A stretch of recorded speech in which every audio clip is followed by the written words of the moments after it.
Salut, je suis Enzo Colucci et tu écoutes la 5e et dernière saison de Phoenix, l'échec mention très bien, le podcast qui démystifie la peur de l'échec. Depuis janvier 2020, un mardi sur deux, je pars à la rencontre de personnes du quotidien pour qu'elles viennent témoigner d'un tournant de leur vie. J'essaie de traiter tous les sujets possibles, peine de cœur, burn-out, échec sportif, maladie, échec scolaire, surendettement, pour vraiment montrer que l'échec c'est pas juste professionnel. Et ce qui est sûr, c'est qu'avec les guerrières et les guerriers que j'ai reçus, je peux t'affirmer que l'échec, c'est jamais une fin en soi. L'adversité est une source de motivation incomparable si on a les armes pour l'affronter. Alors ce que je te propose, c'est de trouver ces armes qui nous manquent à travers le partage d'expériences de personnes qui ont vu leur vie prendre un tournant inattendu, mais qui ont su en tirer le meilleur. J'espère que ça va te motiver. Hello et bienvenue sur Phoenix, l'échec mention très bien. Aujourd'hui, on enregistre à la maison toujours avec Jérémy Goallo. Salut Jérémy. Salut Enzo. Ça va bien? Bah au top mec. Très belle vue.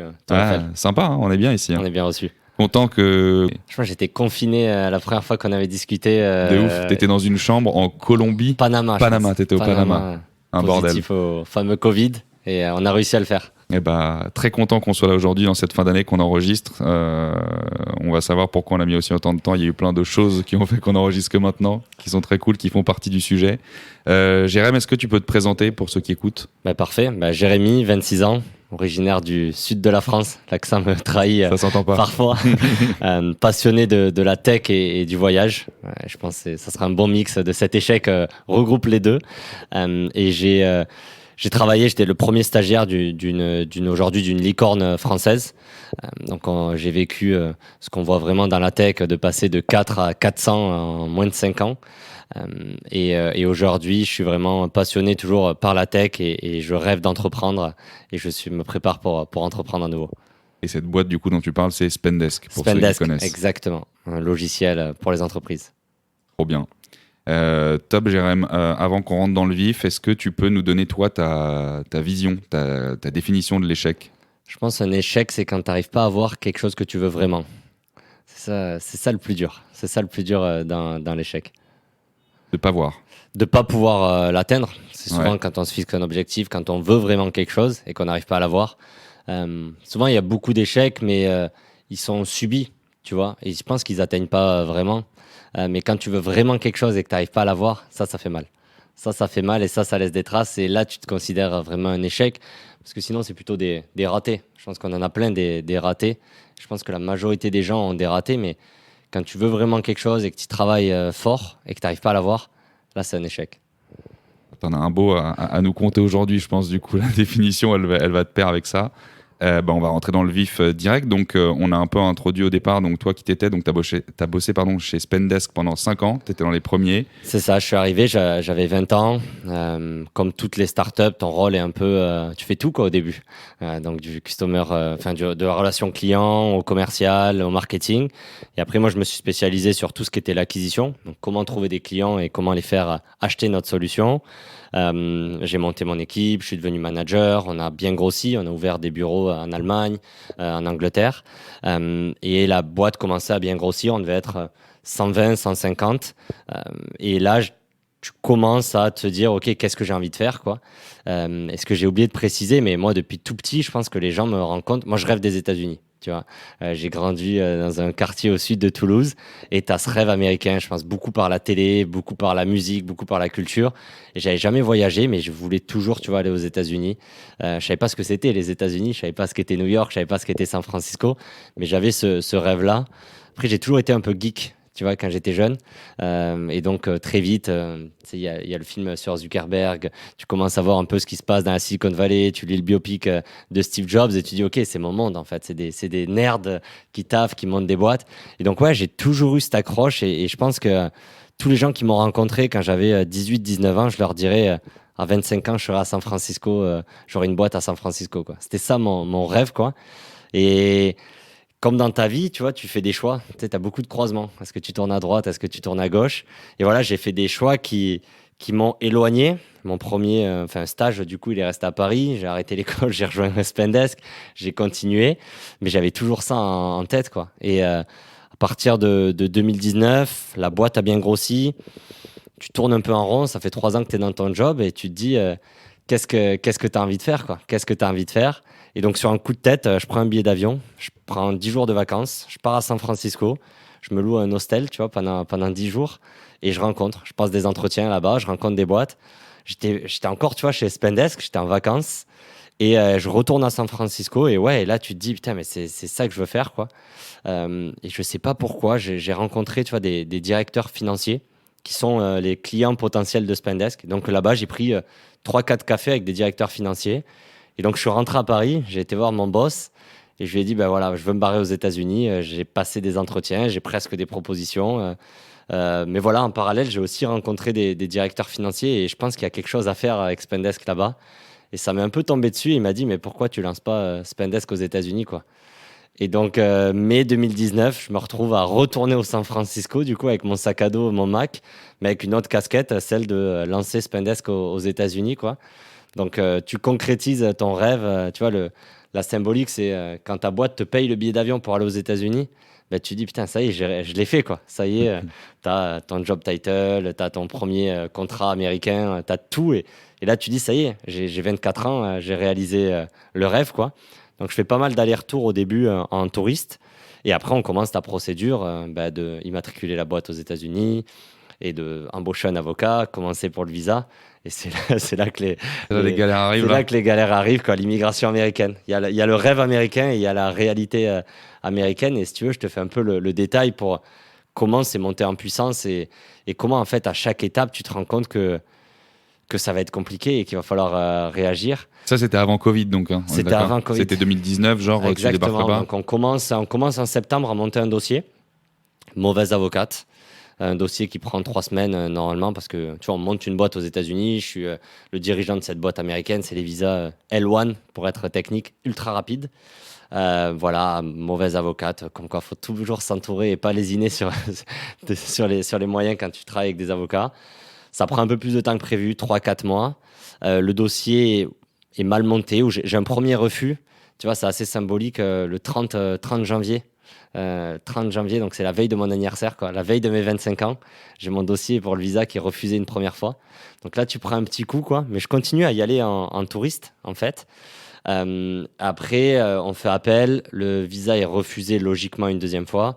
Je change d'avocate. Nouvelle avocate, elle monte un dossier en 10 jours. Vraiment une tueuse, quoi. Je pars aux États-Unis m'installer au début en touriste. Et on se dit, ben voilà, le temps que tu aies le visa de travail, on aura juste à changer et c'est bon, quoi. Et combien de temps un visa touriste? Un visa touriste, tu peux faire 3 mois sur le Ok. sol américain et tu peux tirer jusqu'à 4 mois et demi, quoi, si Ok. tu sors et tu reviens. Donc j'avais le temps, tu vois, on était en février, en 1 mois j'avais mon visa. Et donc j'arrive à San Francisco le 29 février 2020. Je prends un appart sur un bail de 3 mois. Et le 6 mars 2020, San Francisco est confiné. On fait une semaine confinée, on ne sait pas tout ce qui va se passer, quoi. C'est drôle a posteriori. Et je crois le 14, tu as Trump qui prend le micro et qui dit je ferme les aéroports pour 2 semaines, quoi. Et donc toi, tu es avec ton visa touriste aux États-Unis, tu attends ton visa travail et tu as l'avocate qui dit il faut que tu dégages, quoi. Faut que tu dégages, faut que tu quittes le sol américain, tu vas être clandestin et ça, après, tu es banni des États-Unis, quoi. Donc voilà, je prends un premier avion vers la Martinique, qui est le territoire français le plus proche. Donc au final, tu as 2 heures de Miami. Donc on se dit, tu fais 15 jours en Martinique, il y a pire. Et après, tu reviens, tu te fais tamponner ton visa et tu retournes avec ton visa travail. Sauf qu'après, rien ne s'est passé comme prévu, quoi. Je suis arrivé, ils ont fermé l'aéroport. Donc je suis resté 3 mois en Martinique seul. J'étais le seul touriste sur l'île. Donc, ok, tu es au paradis. Donc tu sais, tu as un peu ce prisme Instagram. Ouais, j'étais confiné dans une villa au bord de la mer. Mais t'es confiné seul au monde, quoi. Seul, loin de tes potes, loin de ta famille, loin de tout, et t'es privilégié. Tu vois, il y avait très peu de Covid en Martinique, donc t'as pas peur. On n'a pas eu de masque pendant 3 mois. Enfin, il n'y en avait pas de toute façon. Donc ouais, ça a été très dur. Tu vois, tu te lèves et les journées sont longues. Les journées sont longues, confiné seul dans une baraque de footballeurs. Tu vois, les journées sont très longues et tu cogites et tu commences en fait pour la première fois à te dire, mais en fait, j'irai jamais aux États-Unis. Genre, tout est contre moi, tu vois. Ça, tu le savais déjà? C'est déjà un truc que tu te disais quand t'es arrivé? Tu te le dis, mais là, t'as quand même le monde est parti en couille, tu vois. T'as le Covid qui est arrivé, t'as tout. Tu te dis, c'est pas possible. C'est pas possible que. Pourquoi ça se passe maintenant, quoi. Donc, tu te fais une idée, tu commences à l'avoir dans ta tête, mais derrière, tu te dis, c'est tellement exceptionnel qu'on va y arriver, quoi. Et le monde va retourner, va se remettre et on va y arriver. Au final, j'ai mon visa pendant que je suis confiné. Je pense au bout d'un mois et demi, je reçois la notification. C'est un magnifique papier, un peu comme le dollar, tu vois, un énorme papier A4. Tu reçois l'avocate, vraiment une avocate que je recommanderais à tout le monde, même si l'histoire est folle. Mais... Donc voilà, tout se passe. Le problème qu'on a, c'est que quand tu as un visa, tu dois aller en ambassade, ce qui te le tamponne sur ton passeport, en fait. Les ambassades sont fermées pour raisons sanitaires. Et il n'y a plus d'aéroport, donc je suis bloqué sur l'île de la Martinique.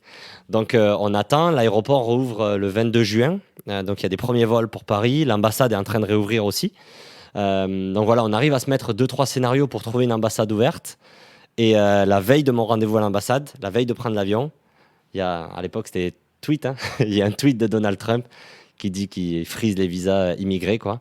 Donc, il insulte un peu les Chinois au passage et il bloque ton visa. Donc, du jour au lendemain, ton bout de papier, tu le déchires et il vaut plus rien, quoi. Donc là, tu as tout le monde qui se met Donc, tu as Google qui fait appel parce qu'ils ont des millions... il y a des millions de travailleurs américains qui ont ce visa-là, qui sont soit bloqués en dehors des États-Unis, soit qui ne peuvent pas rentrer aux États-Unis. Donc, c'est un vrai problème, quoi, pour le marché du travail américain, notamment dans la tech, qui sont dépendants des travailleurs étrangers, quoi. Donc, pareil, on essaye, on fait des appels. Il y a des... Tu vois, il y a des gros procès qui sont faits en termes de l'immigration américaine et tout ça. Il y a des failles pour réussir à avoir des visas, quoi. Parce qu'en fait, on a le visa qui est validé, mais il n'est pas dans ton passeport. Et s'il n'est pas dans ton passeport, tu n'as pas le droit d'entrer aux États-Unis, quoi. Donc, on a tous des visas valides, mais on ne peut pas aller aux États-Unis, quoi. Donc, voilà, ça prend moins. Donc, là, on est en juin jusqu'en décembre, tu vois, 2020. Je fais des allers-retours avec le Mexique. Parce que du coup, j'ai monté une équipe, j'ai des clients. Enfin, ça tourne les États-Unis sans moi, quoi. Donc j'ai réussi à le faire, ça tourne, mais moi je suis que des Américains là-bas, t'étais le seul à être parti du coup. Ouais, j'étais le seul parti, enfin, qui avait besoin de ce visa-là. Et derrière, t'as des clients, t'as des employés, et t'es le seul lien entre la boîte mère et la filiale, quoi. Donc je vivais au Mexique, à Mexico City. Tu vois, pareil, j'avais l'impression limite d'être en cavale, tu vois. Je changeais de carte SIM tous les 2 semaines, j'avais des Airbnb. Donc c'était cool, tu vois, a posteriori, mais c'est très dur. Pareil, parce que comme beaucoup, en fait, c'est un échec. Tu le réalises pas encore, mais c'est un échec et t'es seul, en fait. Sur le moment, tu le voyais pas comme ça, justement. Pour le moment, t'étais en mode en fait, tu excité avec la boîte et tout. Tu te dis, t'étais dans le déni, je vais y aller aux États-Unis. Ouais. Je vais y aller aux États-Unis. Mais en fait, tu te mens à toi-même parce que depuis le premier jour, c'était la symbolique de. En fait, quand on te dit non pour quelque chose qui est. Tout est aligné, tu vois, toutes les planètes sont alignées. Et là, tu prends un non et tu dis, attends, en fait, je peux rater, quoi. Et le plus dur, c'est que j'étais pas vraiment dépendant, en fait. Tu vois. Moi, j'avais fait mon taf. J'avais eu un bon taf. J'avais choisi la bonne boîte. Je l'avais lancé aux États-Unis. J'avais recruté. J'avais trouvé le marché. Tout était bon de mon côté. Et là, tu as un événement extérieur au-delà du Covid, l'immigration ou autre, qui te tombe dessus et qui te mettent des bâtons dans les roues, quoi. Et après, le premier rendez-vous à l'ambassade, qui était très dur. T'arrives à l'ambassade américaine, t'es reçu comme de la merde, tu vois, on peut le dire. C'est vraiment, t'es derrière une vitre sans teint, tu vois, et t'as un fonctionnaire qui te parle de l'autre côté et que lui, il se rend pas compte, mais le coup de tampon sur ton passeport change ta vie ou te libère de cette frustration que t'as depuis 6 mois seul, parce que t'es plus en France, t'es plus aux États-Unis. Tu sais, tu parles à tes potes. Alors, ça se passe bien aux États-Unis? Pas vraiment, et t'es pas en France non plus, donc t'es entre deux vies en fait, et c'est hyper difficile. Et ouais, et t'as un mec qui te manque de respect, donc je me rappelle, donc il te met un gros non, parce que le Presidential Act, tu peux pas aller à l'encontre de ce que veut le président, quoi, globalement. Et derrière, il te coupe le micro, quoi. Donc t'as un mec qui te dit non. Casse-toi. Limite, non à ton rêve de gosse, quoi. Et il te fait un signe de la main, dégage, quoi. Donc t'as ça, et c'est hyper violent. Tu sors de là, la première fois, ouais, t'es pas bien, tu coupes ton téléphone, et après, t'es obligé d'appeler l'avocate pour lui dire c'est pas passé. T'es obligé d'appeler la RH de Spendesk et après appeler tes parents, quoi, et de leur dire non. Et t'as tous tes potes. Le plus dur, tu vois, c'est que t'as tous tes potes qui savent comment c'est important pour toi, ta famille, tes potes, même tes collègues. Et en fait, à chaque fois, ils te voient rater, quoi. Ils te voient rater. Après, j'étais un peu malade. Je pense que j'aurais dû arrêter plus tôt, mais j'ai tout fait, quoi. J'étais prêt à prendre l'avion, aller en Thaïlande, à l'ambassade, parce que là-bas, tu pouvais l'avoir. Donc, j'ai vraiment tout tenté. J'ai fait 4-5 rendez-vous. Mais voilà, après le Covid, il y a eu le 2e, 3e, je ne sais même plus combien de confinements. Les ambassades ont commencé à réguler. Et ce qui me tenait, tu vois, c'est que mon rêve, c'était à 25 ans, je serais à San Francisco. Sauf que là, j'avais déjà célébré mes 25 ans en dehors et je me rapprochais de mes 26 ans, quoi. Et donc, j'ai eu mon dernier rendez-vous à l'ambassade. Enfin, j'aurais pu continuer, mais j'ai choisi que ça soit le dernier. C'était le 20 janvier 2021, du coup. Donc, presque 18 mois, tu vois, après avoir commencé à m'installer aux États-Unis. Et ouais, là, c'était le dernier rendez-vous. Ça passe pas pour les mêmes raisons, quoi. Ils te disent non, mais ton visa est valide, on garde ton dossier ouvert, mais le jour où il n'y a plus le travel ban, donc le jour où tu peux voyager entre l'Europe et les États-Unis, tu pourras aller aux États-Unis, quoi. Bon, pour la petite anecdote, ils ont attendu octobre 2021, tu vois, pour ouvrir les frontières. Donc, j'aurais passé encore 6 plus de mois ou 6 8 mois. mois de plus dans cet entre-soi. Et ouais, donc. Et là, je prends la décision, je me dis, vas-y, c'est bon, je vais faire mes 26 ans. Les US, c'était pour mes 25, j'arrête tout, quoi. Donc là, j'envoie un message sur WhatsApp, je rentre à Paris, je vais voir mon CEO et je lui dis, c'est bon, j'arrête. J'arrête les US. J'arrête les C'était la US. goutte d'eau, c'était l'événement, Ouais, ça a là, c'est été. ça? Le fait de pas passer du coup ce cap-là que tu t'étais fixé, c'est ça? Du coup, c'est 25 piges. Ouais, c'était Ça a été la le truc de deadline dire, que je ok, m'étais mis ciao. dans ma tête. Et là, on te dit, bah, peut-être. En fait, t'as que de l'inconnu. Et t'es plus dépendant, tu vois. Si c'était moi qui avais des étapes à accomplir de mon côté, monter un dossier, faire ça, je l'aurais fait. Mais là, t'es dépendant de quelqu'un pour réaliser un de tes rêves de gosse, quoi. Donc tu dis, mais c'est hyper toxique. Et c'est difficile à retranscrire, mais t'es dans une période où t'es un peu sonné. Tu vois, c'est genre le matin, t'arrives plus à ouvrir ton ordi. J'allais te dire, du coup, C'est- ça ressemble à quoi un peu ces Ouais, journées tu types? vois, Parce que quand t'es entre le KO comme premier ça, refus, tu vois, en janvier 2020, jusqu'à la décision en janvier 2021, ah, tu vois, le Noël 2020 avec ma mère, tu vois, pourtant je suis quelqu'un de très positif, qui fait plein de choses, elle te dit là, ça va pas, tu vois. ouais. Et ouais, t'es isolé. Puis t'as aussi ce côté, t'es bloqué entre tes deux vies, tu vois. Donc t'as plus tes potes de Paris, t'as pas des potes aux US, quoi. T'es bloqué dans des pays qui sont magnifiques, des pays, mais toi, t'es pas bien, quoi. Tu Donc, faisais quoi du coup entre honnête- deux? Tu t'as fait, tu faisais du sport, Ouais, t'essayais ben de te ressourcer, tu faisais non, à ce quoi? moment-là, non. À ce moment-là, tu fais rien. Tu fais rien. T'as envie de rien? Non, tu fais rien. Je me faisais des petits voyages, mais même ça, tu vois, j'ai visité des pyramides au Mexique et tout ça, mais T'as c'est pas le cool. même goût, C'est quoi. cool, mais en fait, t'es prisonnier. Tu t'es enfermé dans ton rêve, en fait, et tu peux pas l'avoir. Et donc, du coup, tout est fade, en fait. Tout est fade, et t'es isolé. Et comme la point de vue géographique aussi, je me suis coupé de ma famille, coupé de mes potes, et derrière, j'avais pas reconstruit ma nouvelle vie, quoi. Mhm. Donc, et tu vis en procuration ce que vivent les autres aux États-Unis, tu vois, ton équipe, tes clients et tout ça, mais t'y es pas. Ouais, T'y es tu pas, les as à quoi. hôtel ou tu les as sur Slack ou quoi, Donc, mais ouais, donc c'est ça. Et en fait, à partir de mon premier refus, là j'ai vu que c'était chaud. Tu vois, là, t'as vraiment un mec en face de toi. Je sais pas si c'est du racisme, je sais pas ce que c'est, mais t'as vraiment un mec qui veut pas de toi, tu vois. T'as vraiment le pays qui te dit on veut pas de toi, quoi. Donc là, tu te dis, en fait, c'est fini. C'est fini. Après, tu t'accroches parce qu'il y a tellement d'enjeux, faut aller le chercher. Et c'est possible encore, tu vois, sur le papier. Mm.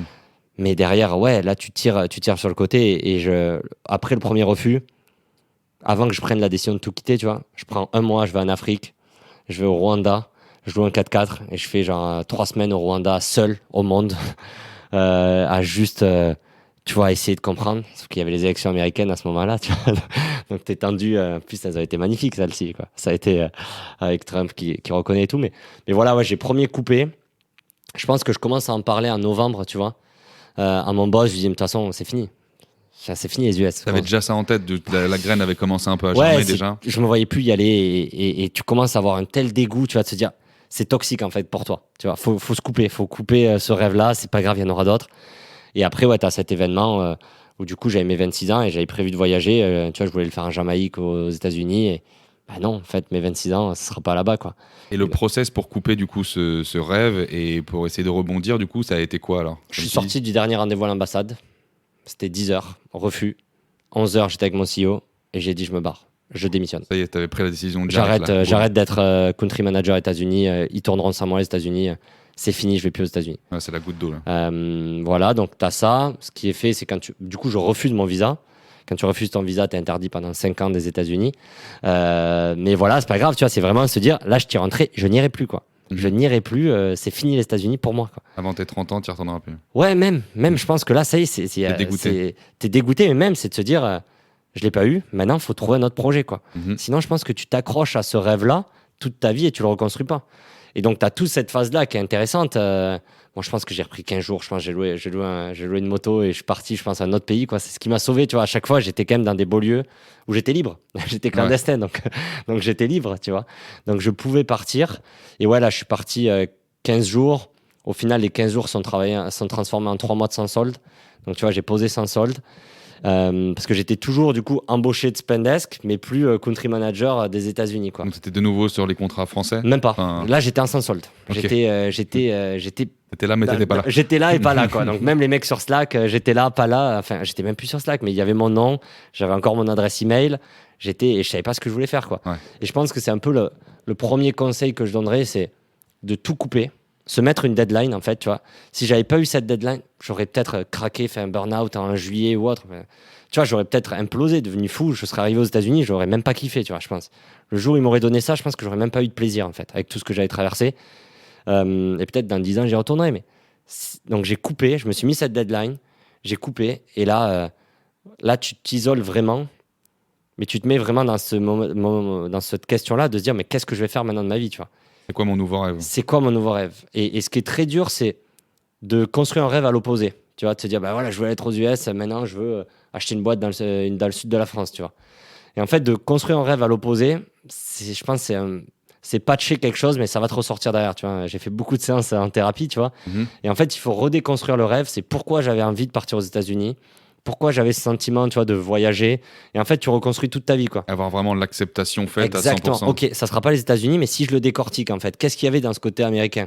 Bah, il y avait ce côté, tu vois, réussite professionnelle, il y avait ce côté gagner beaucoup d'argent, il y avait ce côté être le premier de ma famille, tu vois, qui a un double passeport, qui part à l'étranger. Donc, tu vois, tu reconstruis tout ce côté-là, et en fait, tu arrives à trouver des alternatives. Mais longtemps, tu vois, il a fallu 3 mois pour se dire, mais en fait, je peux remplacer San Francisco par quelque chose d'autre, et en fait, ça sera le même rêve, en fait. Parce que c'est les mêmes motivations quand j'étais jeune, c'est les mêmes ambitions, et là-dessus. Et ce qui est hyper intéressant, c'est que tu arrives à le pousser plus loin, en fait. Parce que du coup, ça, c'était un rêve, j'avais 18 ans. Maintenant, j'en ai 26. Du coup, j'ai franchi plein de paliers dans ma vie. Et du coup, tu peux l'amener encore plus loin, ce rêve-là. Et ça a été très dur. Ça a été très dur. Les priorités sont plus les mêmes. Exactement. Mais du coup, là, j'en ai retrouvé un et qui me correspond, qui est toujours avec du voyage. Tu vois, moi, je rêve de monter maintenant une boîte en Afrique. C'est le continent qui me fascine le plus. Ce ne sera pas les États-Unis. Et en fait, il a encore plus de sens, tu vois. Et tu sais, tu as Connect the Dots du fameux Steve Jobs, où il t'explique souvent qu'il faut trouver, en fait, c'est quoi l'étape d'après et pourquoi elle est liée à toutes les étapes dans le passé. Et en fait, le fait de remplacer, tu vois, un peu San Francisco, les US, par l'Afrique. Décrocher un maillon et t'en as raccroché un autre qui est Exactement. encore Et sauf plus que important. derrière, il y a beaucoup plus de sens sur tout ce que j'ai fait avant, en fait. Et donc, ouais, et maintenant, je suis dans ce nouveau projet-là. J'espère que ça soit un échec ou autre, on verra. Mais voilà, j'y travaille et j'arrive à me projeter sur 10 ans facile, quoi. T'as retrouvé du sens. J'ai retrouvé du sens et j'ai recompris pourquoi je voulais aller aux États-Unis, pourquoi ça a raté et aussi qu'est-ce qui me manquait dans ce projet américain et pour en faire un autre, quoi. Et donc, ces 3 mois-là, ça a été vraiment de déconstruire ces étapes-là, de reconstruire des idées.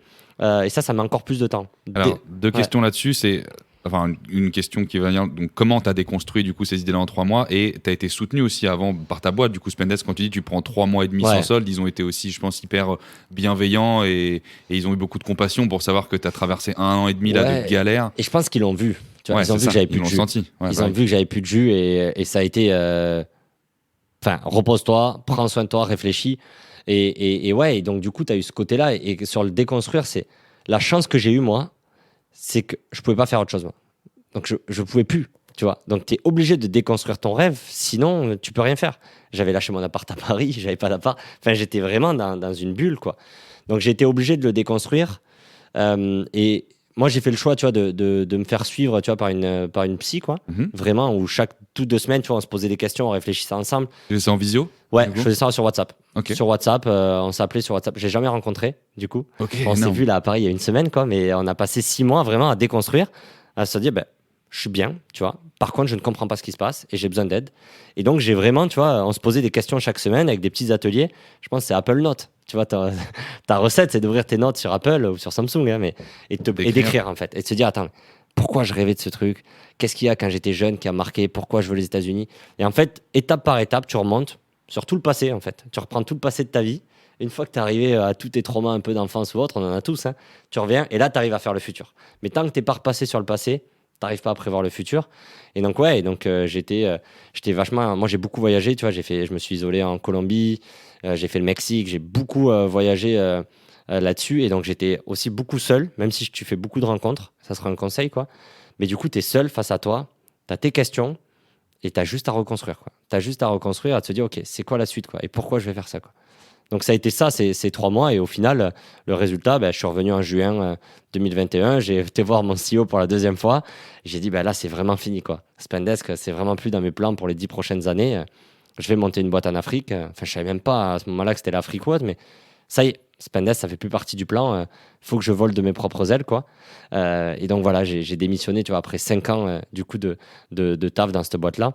Et je suis reparti en Amérique du Sud, je suis reparti en Afrique. Et c'est là que j'ai commencé à refaçonner, en fait. Et là, j'ai rencontré énormément de gens. Depuis juin, du coup, j'ai rencontré énormément de gens. Et des gens où tu arrives à te projeter sur eux, en fait. Et te dire, mais putain, mais c'est vraiment ça que j'ai envie de faire. J'adore ce qu'il a fait là. J'adore ce qu'il a fait là.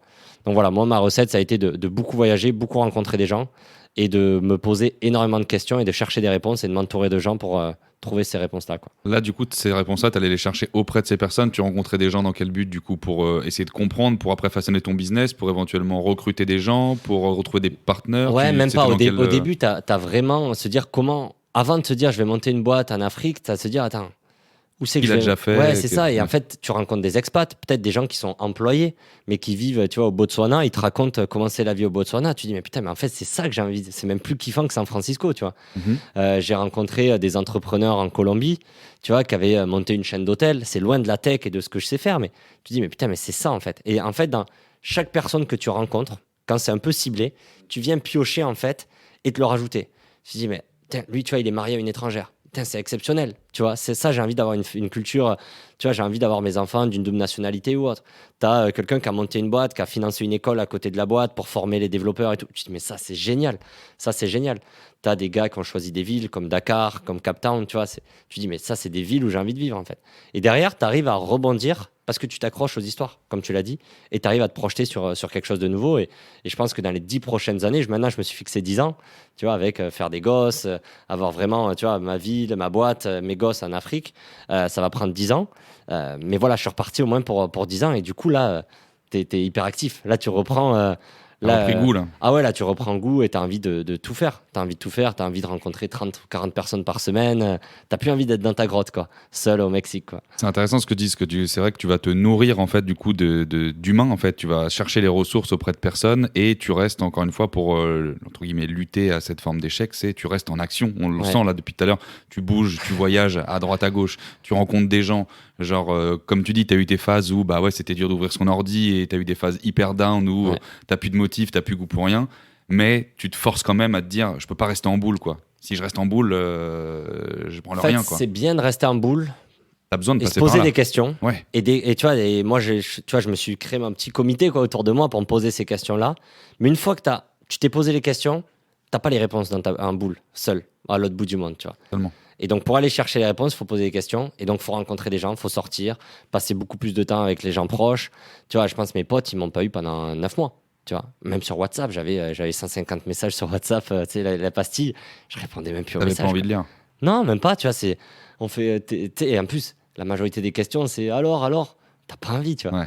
Donc, et ouais, maintenant, je pense que je suis presque à jour sur mon WhatsApp, quoi. Donc, t'as envie et je rencontre 30 à 40 personnes par semaine et ça a été hyper productif cette deuxième phase quand tu commences. En fait, la plus excitante, c'est quand tu commences à savoir qu'il y a quelque chose à la suite et que tu essayes de l'écrire, du coup, de se fixer, ok, moi, ça sera géographiquement. J'ai pas encore le pays, tu vois. Je sais que ça sera en Afrique, j'ai un top 10 des pays, mais je sais pas encore, tu vois. Le type de business, je sais le type de business. Le pourquoi je le fais, je sais exactement. Et j'arrive à me projeter sur, ok, dans 10 ans, je suis là-bas, quoi. Ouais, c'est la phase qui vient après l'acceptation, justement, la troisième phase d'échec qui est la l'acceptation. construction qui est excitante, quoi. Tu reconstruis, tu as l'envie du coup de changer et tu mets en place des petites actions petit à petit, du coup. Donc j'en suis en plein dedans, quoi.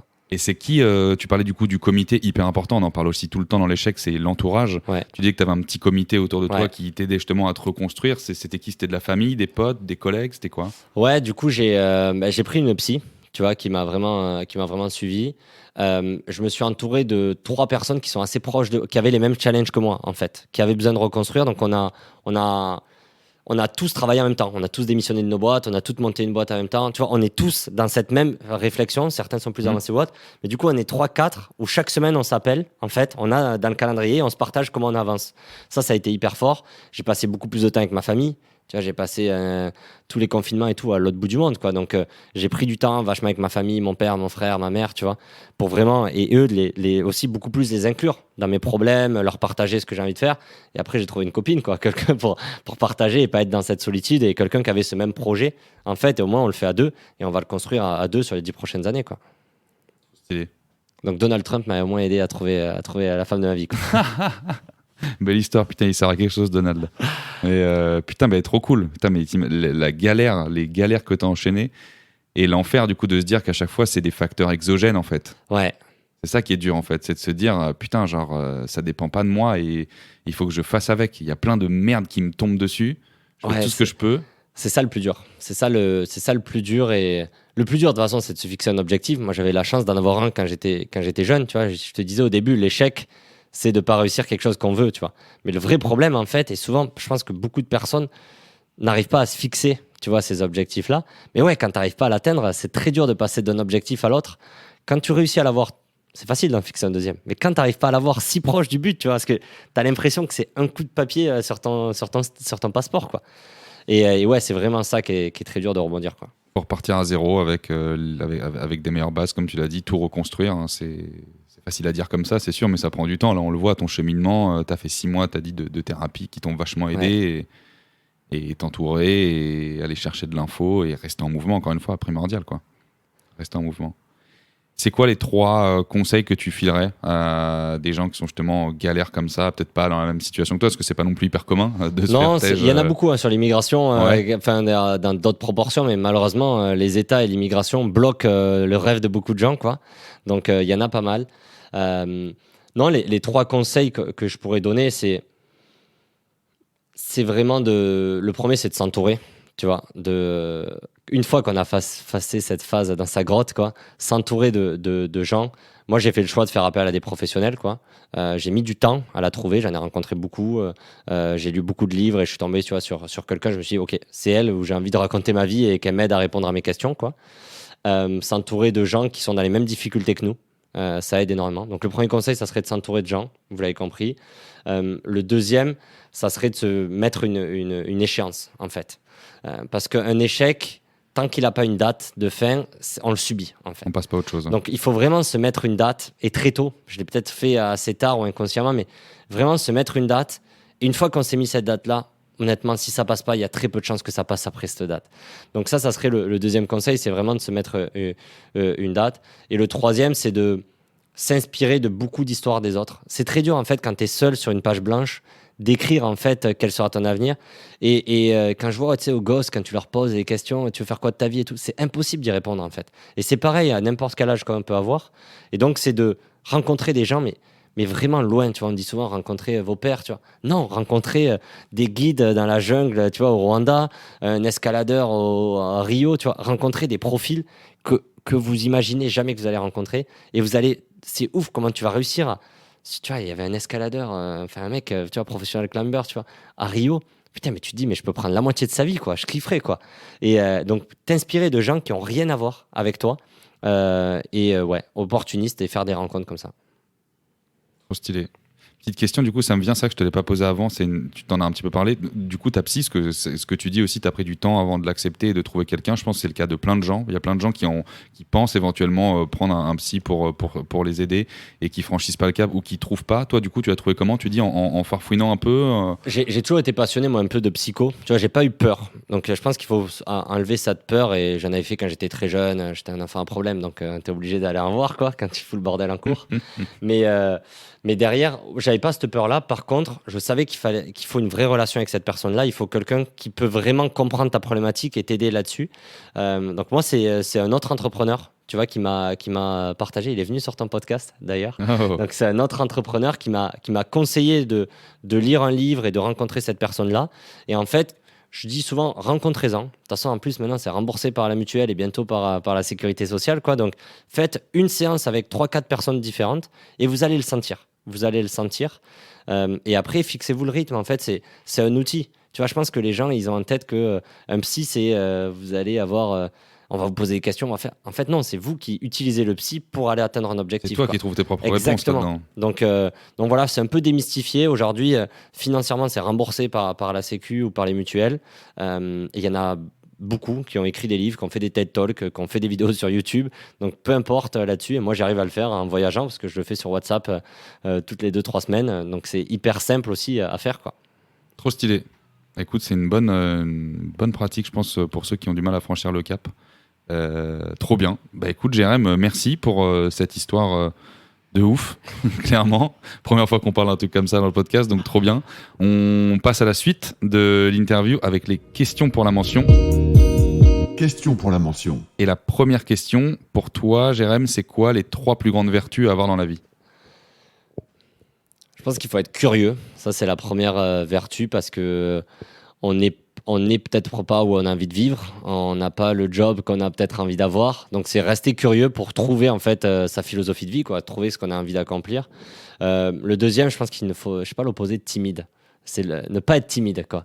Je te laisserai. Je sais que tu es très bon pour trouver des termes des vertus, mais je pense que la timidité est un vrai danger, quoi, de s'interdire plein de choses, en fait, de contacter une personne parce que elle est dirigeante d'une belle société ou parce qu'il est à l'autre bout du monde. Ne pas être timide et vraiment aller à la rencontre des gens, quoi. Ouais, d'être hyper sociable un peu. C'est ça. Mais c'est difficile d'être sociable, alors que ne pas être timide, c'est plus simple, quoi. Ouais, clairement. Et après, la dernière, je pense que c'est une vertu, c'est d'être un peu baroudeur. Tu en as reçu quelques-uns sur le podcast, mais ce côté de voyager, pas que on est dans un magnifique pays et je suis fier d'être français, mais il y a tellement de choses à aller piocher un peu partout avant de savoir ce qu'on veut faire, quoi. Et donc de vraiment aller à la rencontre des gens, mais à l'autre bout du monde, et voyager, voir d'autres cultures, voir d'autres philosophies. Et ça, c'est une vertu d'être curieux et baroudeur, quoi. Ouais, avoir de l'audace, quoi, du coup. Exactement. Être audacieux, tenter des trucs, quoi, et réfléchir après coup, quoi. Exactement. Pas se mettre trop de barrières. Ok, écoute, des belles vertus. Jérém, prochaine question, est-ce que tu as un bouquin, si tu as peut-être beaucoup lu pendant tes phases là où tu étais solo? Ouais, moi je suis un très mauvais lecteur, même si je me suis forcé à lire certains. Par contre, il y avait un documentaire que j'avais regardé en pleine période de bad, tu vois, quand j'étais confiné au Mexique seul. C'était un biopic sur... c'est pas un biopic, ils ont suivi Teddy Riner pendant 2 ans. En fait, donc le plus grand judoka français. Je suis pas fan de judo particulièrement. Mais on est fan de Teddy Riner, quoi qu'il arrive. Ouais, mais en fait, faut vraiment que tu le vois là-dessus ou que tu invites, tu vois, Teddy Riner. Mais ce qu'il a subi, en fait, pendant ces 2 dernières années où il avait une caméra derrière lui, c'est exceptionnel. C'est exceptionnel et c'est une leçon, je pense, pour tous ces gens-là qui se remettent en question. C'est un épisode du Phoenix, tu vois, mais à grandeur nature, où ils l'ont suivi 2 ans de sa vie. Voilà, c'est quand il s'est préparé pour les JO de 2020 qui ont été décalés et tout ça. C'est sur France Télé, je crois. C'était sur France Télé. C'est exceptionnel. Et la puissance de ce gars-là. En fait, et tu rends compte que c'est pas physiquement qui broie les autres. Et en fait, c'est dans sa tête. Et comment il s'est préparé, en fait. Et ce gars-là, il ne vivra plus jamais l'échec, quoi. Enfin, il en vit au quotidien, des vrais. Mais voilà, la préparation, et je pense qu'il donne des conseils hyper actionnables pour tous ces gens-là. Moi, ça a été une leçon de voir ce gars-là et de se dire, ok, je comprends pourquoi c'est le meilleur sportif qu'on ait jamais eu presque. D'accord. Putain de documentaire, il faut les frissons, Teddy, là-dessus. Écoute, dernière question. C'est quoi ton prochain objectif, même si je pense qu'on en a un petit peu parlé pendant, c'est d'ouvrir du coup une boîte en Afrique? M'installer et monter une boîte de logiciels en Afrique. Et je suis en pleine recherche de quel pays et quelle ville dans ce magnifique continent.